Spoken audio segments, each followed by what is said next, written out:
It's the digital age now. I'm going to fire every single one of the craftsmen. I heard such a voice coming from a room I passed, the voice of the second president. As a craftsman, I involuntarily backed away from the room, trying not to make a sound with my footsteps. My name is Samuel. I'm 45 years old. I'm a factory worker, and I've been working here since I was 20 years old. I've been a craftsman for 25 years this year. I studied at a technical high school and worked for another company right out of high school, but the company went bankrupt 2 years after I started working there. The president of the factory I was working for at the time approached me and asked me to change jobs. The president had always said that he wanted to make this factory a homey atmosphere, and his wife would sometimes serve us lunch at noon. The president and his wife treated us employees well, and it is no exaggeration to say that they were my second parents after I came from the countryside and started working here. I got married at the age of 26, and of course the president and his wife came to my wedding, and when my daughter and son were born, they treated them as if they were their grandchild. The other employees were also very friendly, and I thought it was an ideal place to work. But a few months ago, the president fell ill and was hospitalized. While he was in the hospital, he was found to be suffering from another illness, albeit a minor one, and it became difficult to manage the factory. The president's wife was wondering whether the factory should be closed. The most senior employee was the managing director, who had known the president for many years. The managing director temporarily took over as president and kept the factory running. A month later, the president's wife told the managing director that the president's younger brother wanted to take over the company, and that she had decided to entrust it to him. And so the president's younger brother comes to greet us as the second president. We had never seen him before, and we were nervous about what kind of person he would be, but the second president who arrived was about 50 years old. The second president, who said he had worked at another factory, had a low profile and was indeed the younger brother of the previous president. We accepted the second president as our new boss and started working with renewed enthusiasm. However, after half a month, something strange started to happen. The wife of the previous president was doing the accounting, but she was replaced by the wife of the second president. The previous president was said to be recuperating at home, so his wife was accompanying him.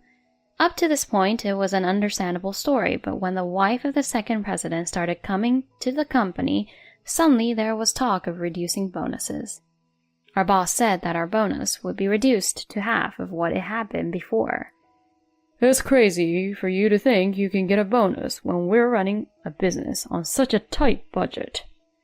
You should be grateful to get even a little bit, he said to us.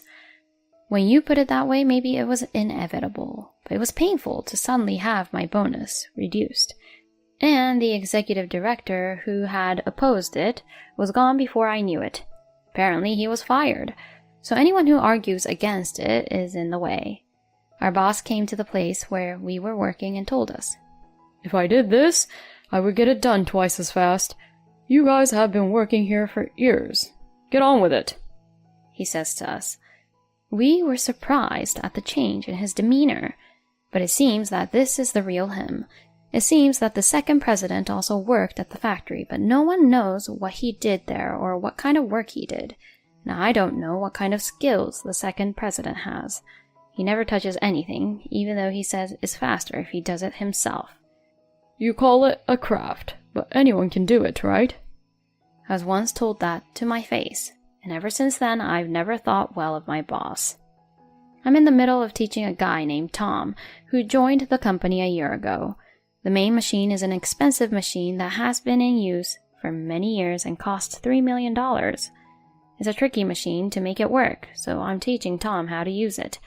Lately, it's been a little sluggish, and if we try to force it to do something, we have to go through a complicated process to fix it. Tom is an enthusiastic learner and is a valuable asset to the company, but our boss is not so keen on me teaching Tom such skills. I don't see what good it would do for you to teach him that kind of technology, he said to me.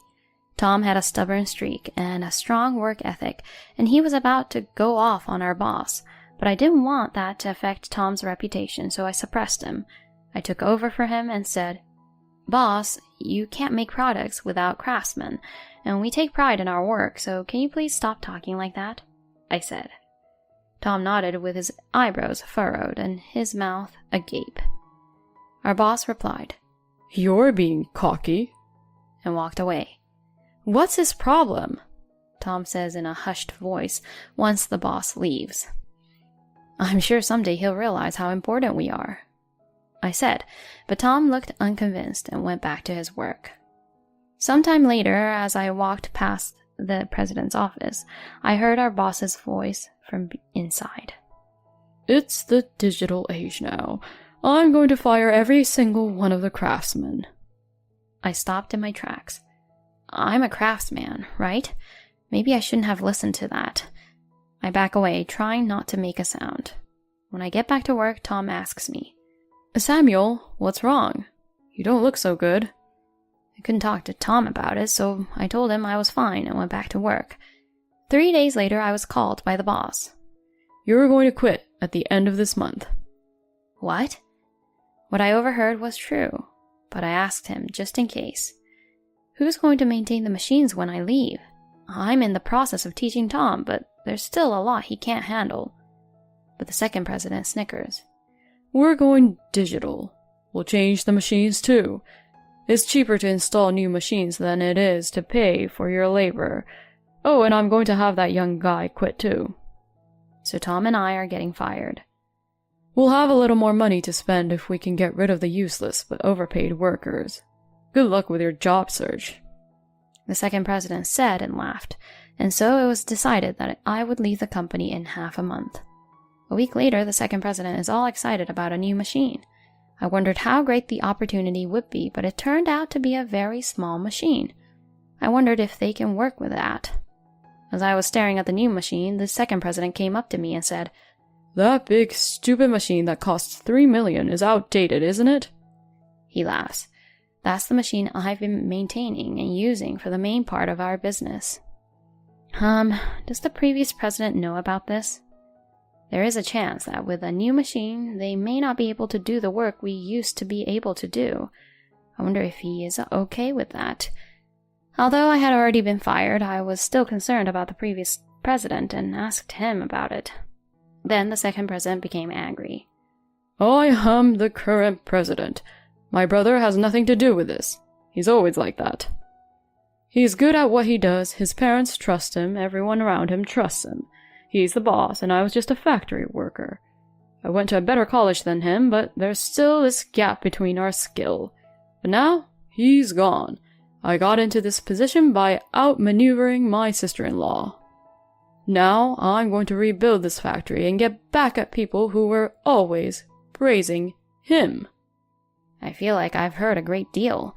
So he's saying that he has a grudge against the previous president, who was trusted by everyone around him for a long time? Did he take over the presidency by rounding up his wife, who had her hands full taking care of her husband?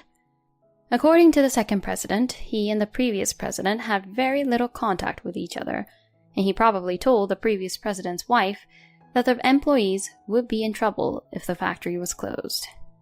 The second president has a massive complex about the previous president, but I advised him to make sure. Is it okay that you may not be able to do some of the things we used to be able to do? Or are you going to use the existing machines as well? If you're going to use them both, you'll be in big trouble if you make all the craftsmen quit. Then my boss said to me, "If we don't have to use that troublesome machine, that would be better. That's why we installed the new machine," he says. If he said that much, there was nothing more I could say to him. I never spoke to the second president again, and the day of my retirement arrived. Today is my last day at work. I have many fond memories of the previous president, and it pains me to quit, but I can't keep up with the second president. There were some things that needed to be delivered, but since I'm retiring today, I don't feel like working overtime. Tom is the same way. We went to our lockers at the end of the workday. Then the second president came running into the locker room. "Hey, Get back to work. He said this to us, sounding very panicked. Why? I asked him calmly. The $3 million machine broke. Hurry up and fix it. He seemed to be panicking, and he said this and walked out of the locker room. Tom and I look at each other. I sigh. He's so selfish. I told him this would happen. I told him that the machine was acting up, and he forced it to work. Samuel, what are you going to do? It's almost time to go. Tom asked me that. Yeah, you're right. Let's go home. We left the locker room and headed for the exit. At that moment, we heard the sound of heavy footsteps, and our boss came back. What are you doing? Come quickly. I wonder how impatient he is. Before he left the scene again, I'm not going, I told him. What are you talking about? The machine broke down. It's your job to fix it, isn't it? The second president finally stopped and turned around to tell me this. I laughed and said, Yes, I'm the only one who can fix it, but I can't because I got fired, I said. The second president was furious, but I didn't care. It's past my regular working hours, so I'm going to leave the office. Besides, you installed a new machine, so you aren't going to use the old one, right? We can only make products that are chose to the delivery date on the old machine. It's been in bad shape lately, and you probably broke it by forcing it, didn't you? The president clammed up. I seemed to have hit the nail on the head. Well, I warned you, but you didn't listen to me. Not only that, you fired me and Tom, the craftsmen. I'm sure there's a heavy price to pay, but good luck with that. I smiled and headed for the exit. Tom followed me, but the boss stopped him. Hey, I don't care if it's you. Come on, hurry. The second president grabbed Tom's arm, but Tom shook it off. That was something only Samuel could fix. I didn't get taught to fix it yet, so I don't know what to do. The second president grew increasingly pale, but he remained strong as ever. I'm taking back your termination. You can come to work tomorrow, so work overtime today and fix the machine, he says. Tom and I looked at each other and laughed. That's impossible, Tom said triumphantly.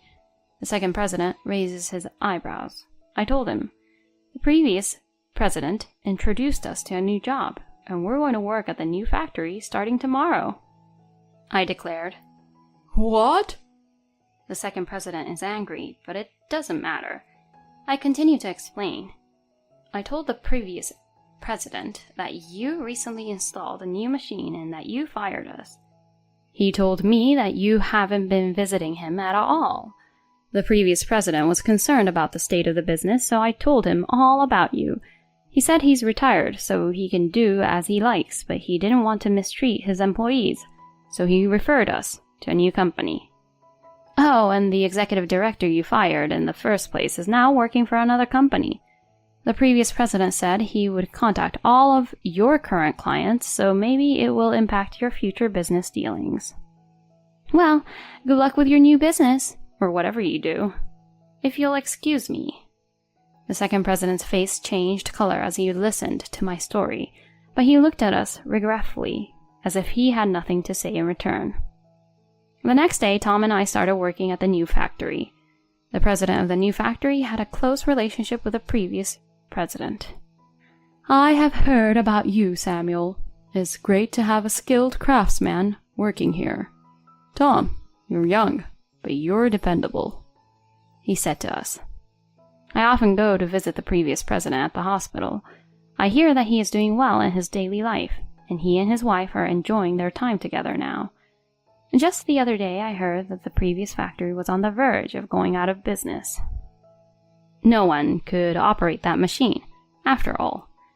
And when they tried to request maintenance, they were turned down by everyone who said they didn't know if they could fix it because it was a special machine.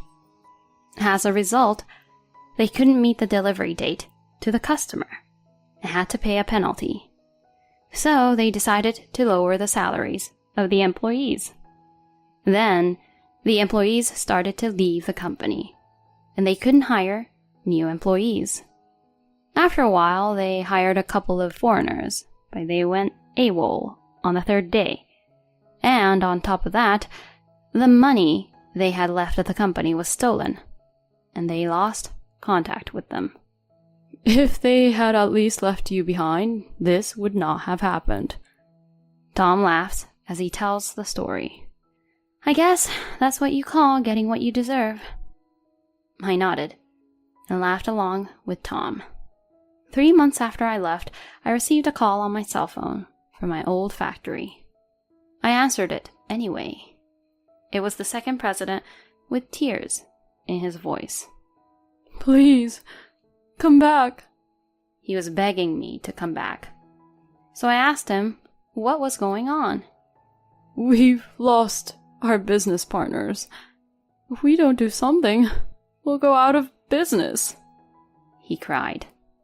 Apparently, one after another, his customers started rejecting him because he couldn't meet their deadlines or his products were too poorly made. I sighed. If you don't have clients, I can't do anything about that. If I don't have to make products, I don't have to run machines. You were the one who said that anyone can do a craftsman's work. If you need to run the machine, why don't you do it yourself? Then the second president said, I was just an office worker at a factory before. I can't run a machine. He yelled at me. I couldn't help but laugh at his words. And yet, you repeatedly made disparaging remarks about craftsmen? Oh, so you're a clerical worker, so you didn't understand the importance of craftsmen. Could you at least apologize to me? The second president is apparently emotionally unstable. I thought he was angry, but then he started crying. I'm sorry, sir. Please, come back and start the machine, he said to me. I was tired of him, so I said, I'll return if you pay me twice my original salary. When I said this, he replies, I can't. I hung up the phone when he said this in a desperate voice. I heard from the previous president that the wife of the second president had given up on him and left him. The factory finally went out of business, and the second president was in debt and working part-time jobs. One day I went to a gas station, and the clerk at the register turned his head away. So I looked closer and saw that it was the second president. He had lost a lot of weight, and I didn't recognize him. He kept pretending not to notice me. So after I finished paying, I went to the cashier and spoke to him. Long time no see, boss, I said to him.